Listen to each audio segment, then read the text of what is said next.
Halo, assalamualaikum.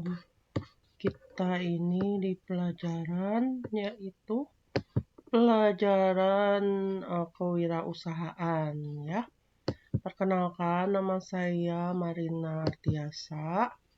Jadi, kenapa ada pelajaran kewirausahaan ya? Ya gini. Jadi di Indonesia ini penduduknya itu banyak ya. Penduduk banyak, tapi tentu saja dengan penduduk banyak persaingan semakin meningkat ya. Persaingan semakin meningkat ya, seperti kita lihat di sini ya. Dan kemudian kita kampus itu kan terdiri dari berbagai macam kampus ya. Tidak semua mudah mendapatkan pekerjaan ya. Jadi karena itu belum tentu semua mendapatkan pekerjaan pada saat lulus, maka kita perlu untuk belajar tentang wirausaha karena itu yang menyelamatkan kita ya, dengan keahlian kita misalnya di teknik elektro ya, kita bisa memberikan sumbangsi untuk sekitar kita ya, dengan keahlian kita. Misalnya kalau di elektro itu kan kita bisa IoT, bisa instalasi listrik, bisa programming, atau bisa robotik, atau seenggaknya kita bisa install komputer,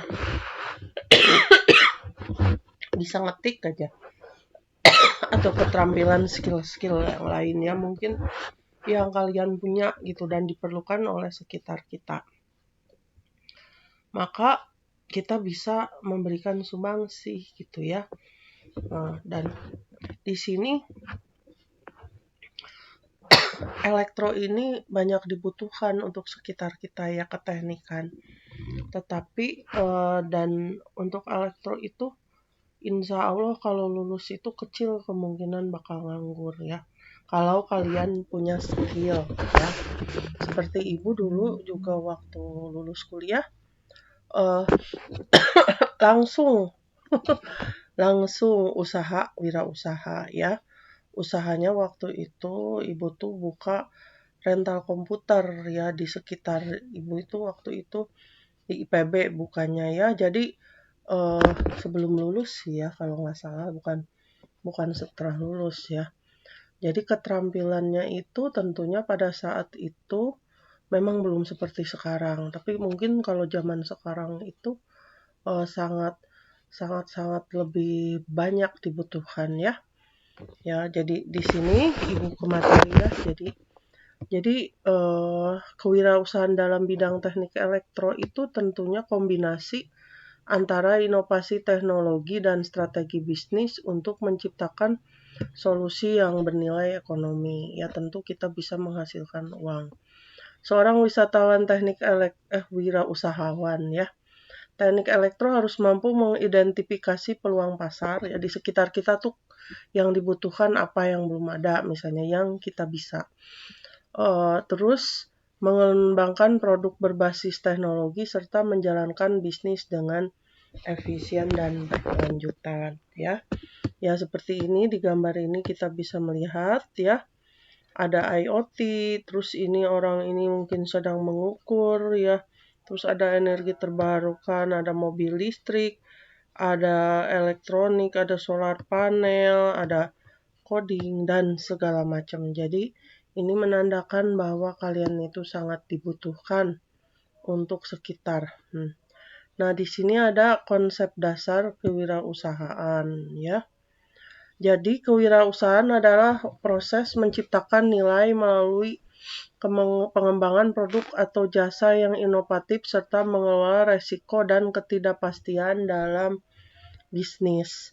Dalam konteks teknik elektro, kewirausahaan melibatkan penerapan keahlian teknis dalam menciptakan solusi yang memiliki potensi komersial ya. Jadi seperti kalau ibu lihat itu kakak kelas kalian ada ya yang udah lulus, namanya Jafar. Dia itu yang punya Sukarobotnya. Dulu di Sukabumi itu belum ada yang pelatihan seperti robotik gitu ya, mikrokontroler. Nah, itu Jafar itu tadinya dia manajer dari satu itu ya, yang dari Bogor ya, dia megang di sini. Akhirnya setelah dia nguasain, dia keluar dan bikin sendiri suka robot. Jadi sistemnya tuh mirip-mirip ya. Jadi itu paling enggak yang bisa kalian lakukan itu ya. Dan mungkin yang hal-hal lain ya, jadi inovasi itu. Akhirnya sampai sekarang udah berapa tahun suka robot itu masih berjalan. Dia buat tingkat SD, SMP, SMA, terus kadang-kadang bikin lomba-lomba gitu ya, lomba robotik ya, dan banyak lagi ya. Dan mungkin di sini juga ada kalian-kalian yang mungkin suka instalasi listrik atau ngebenerin elektronik atau membenerin mesin cuci ya, atau lain-lain ya, atau ada mungkin yang buka warung ya, walaupun nggak gitu nyambung, tapi paling nggak kalian tuh nggak diem ya. Nah, dalam konteks teknik elektro, kewirausahaan melibatkan penerapan keahlian teknis dalam menciptakan solusi yang memiliki potensi komersial ya. Nah, di sini beberapa karakteristik utama yang di apa ini wirausahaan sukses dalam bidang teknik elektro ya, yaitu inovatif, mampu menciptakan teknologi baru atau meningkatkan teknologi yang sudah ada ya. Jadi inovatif ini penting sekali ya. Kalau kalian bisa meningkatkan yang sudah ada misalnya ya metodenya, atau syukur-syukur bisa menciptakan teknologi baru, itu lebih bagus. Terus visioner, memiliki pandangan jauh ke depan terhadap perkembangan industri dan kebutuhan pasar ya. Seperti Japar itu ya. Tadinya di Sukabumi nggak ada robotik pelatihan, lomba-lomba nggak ada, dia bikin ya. Terus manajerial, mampu mengelola sumber daya manusia, keuangan, dan operasional bisnis ya. Kalau biasanya kalau kita di teknis tuh kita hanya tahu cara mengoperasikan, troubleshooting misalnya ya, cara kerja. Nah, kalau kita wirausaha itu kita harus mengelola sumber daya manusia ya. Misal kita punya pegawai atau kita sendiri ya, jam berapa kita masuk ya, terus bagaimana kerjanya, terus kalau ada masalah gimana, terus kalau keuangan misalnya berapa uang masuk, berapa keluar ya, kadang-kadang uangnya hilang ya, atau kadang-kadang misalnya ada yang belum bayar ngutang dan lain-lain. Terus operasional bisnis, bagaimana berjalannya bisnis ya. Bisnis itu usahanya harus harus terus update, harus perkembangan, harus beli apa ya, dan banyak lagi ya. Terus tangguh dan adaptif, dapat beradaptasi dengan perubahan teknologi dan pasar yang cepat ya. Jadi kalau pengusaha itu ya belum tentu ya dalam 3 bulan itu udah rame misalnya. Orang-orang kan mikirnya, oh kalau pengusaha itu langsung sukses, tapi nggak juga ya gitu. Kadang-kadang ada up down-nya gitu ya.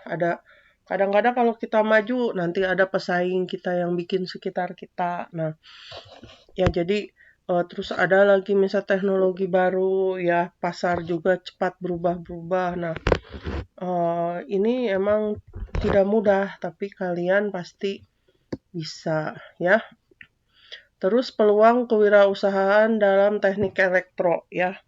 Teknik elektro menawarkan berbagai peluang usaha berbasis teknologi, antara lain energi terbarukan ya, pengembangan dan pemasaran panel surya atau turbin angin untuk rumah tangga dan industri. Sistem smart grid untuk efisiensi distribusi listrik, terus teknologi baterai dan sistem penyimpanan energi. Ya, jadi energi terbarukan ini punya peluang yang besar, tapi tentunya kalian harus punya keahlian dan punya sertifikasi supaya dipercaya gitu ya. Jadi tentunya kita harus punya track record dulu di bidang ini, terutama sertifikasi. Terus internet of things dan otomasi ya. Di sini perangkat IoT untuk smart home, smart agriculture, dan smart city. Sistem otomasi untuk industri berbasis mikrokontroler dan PLC. Teknologi sensor untuk pemantauan lingkungan dan kesehatan ya. tentunya harus kita punya track record juga dulu. Jadi selagi kita kuliah ini kita perdalam ya, kita praktek, simulasi, terus sertifikasi ya supaya kalau lulus itu kita mudah ya. Sensor apa ya, ini interneting, kita harus tahu kalau mau monitoring gimana, sensornya apa, nyambunginnya gimana, codingnya gimana ya, ini buat apa gitu. Jadi tentunya kita harus bekal. Terus ada robotika dan kecerdasan buatan atau AI. Pengembangan robot industri dan robot pelayanan. Nah, ini sudah banyak dipakai di industri ya. Ya, tentunya ini biayanya mahal. Algoritma AI untuk optimasi sistem kelistrikan dan jaringan cerdas. Ya, jadi AI itu sekarang udah kemana-mana ya. Terus pengolahan data besar untuk prediksi konsumsi energi. Ya, ini data mining ya. Jadi kita bisa memprediksi konsumsi energi misalnya satu kota atau satu negara dari data mining ya. Jadi misalnya data-data dikumpulkan dari setiap daerah, udah itu dari berbagai tahun gitu, udah itu kita bisa prediksi. Misalnya tahun depan butuhnya segini, tahun depannya segini dari data yang sudah ada.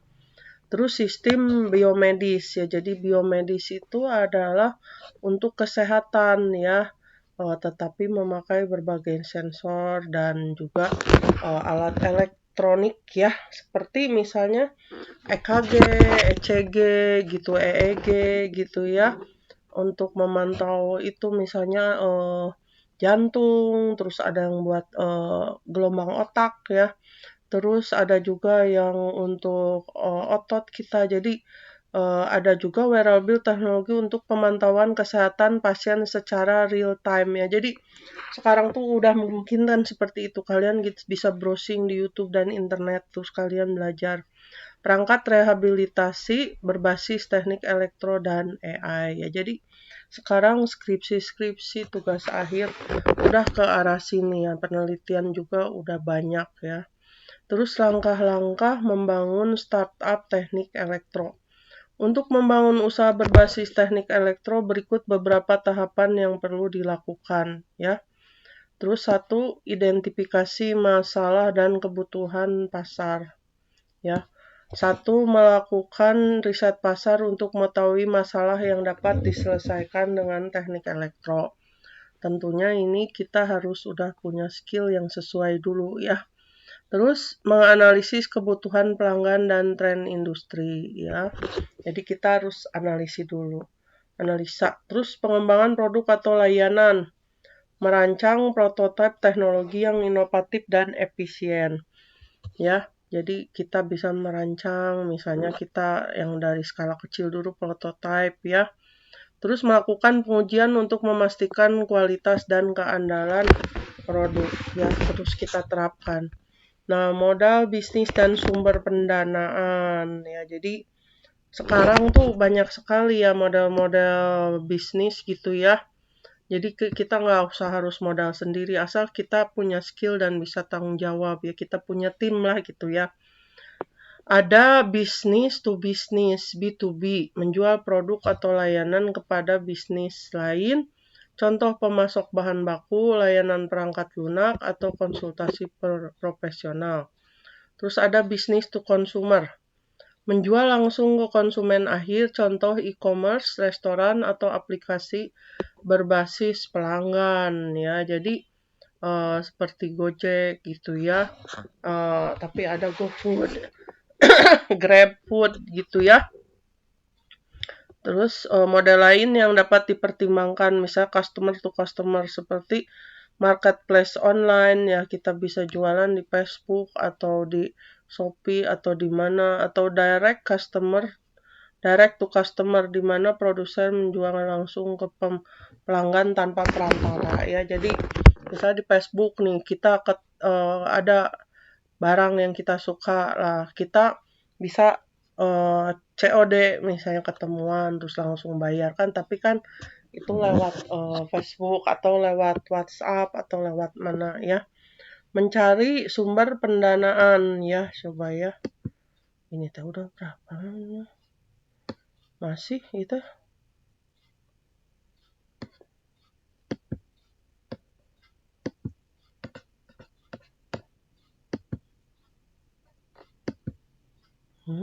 Oh, udah 15 menit. Udah 15 menit, cuy. Udah 15 menit.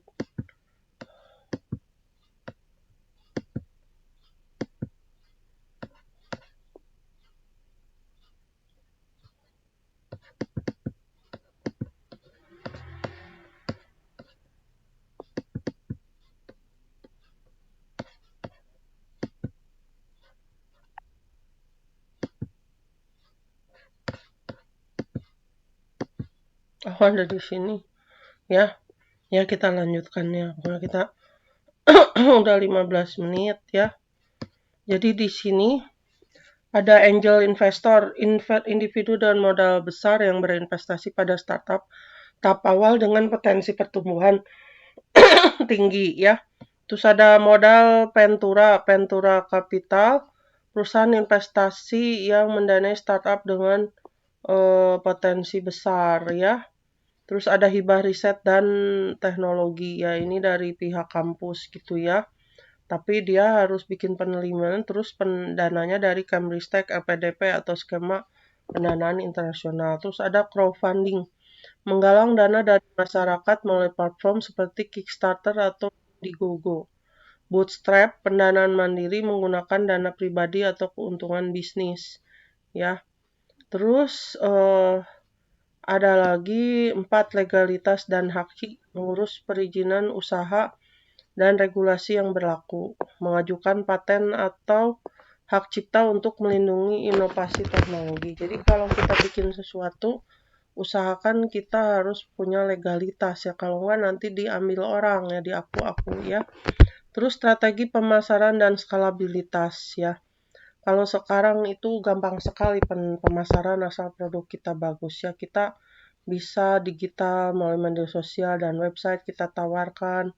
Terus memperluas jaringan dan berkolaborasi dengan perusahaan teknologi lain. Terus tantangan dan solusi dalam kewirausahaan teknik elektro ya. Di sini ada tingginya biaya dan pengembangan teknologi. Solusi mencari hibah riset dan bekerja sama dengan lembaga penelitian ya. Misalnya kalian bisa dengan dosen kalian atau siapa gitu ya dari tempat lain. Terus persaingan ketat dan perusahaan besar. Solusi fokus pada inovasi dan diferensiasi produk ya. Jadi kita pembedanya apa dan kita bisa melakukan apa gitu ya. Apa teh ininya gitu ya. Terus tentunya harus kita uji dulu. Terus kurangnya pemahaman bisnis bagi teknisi.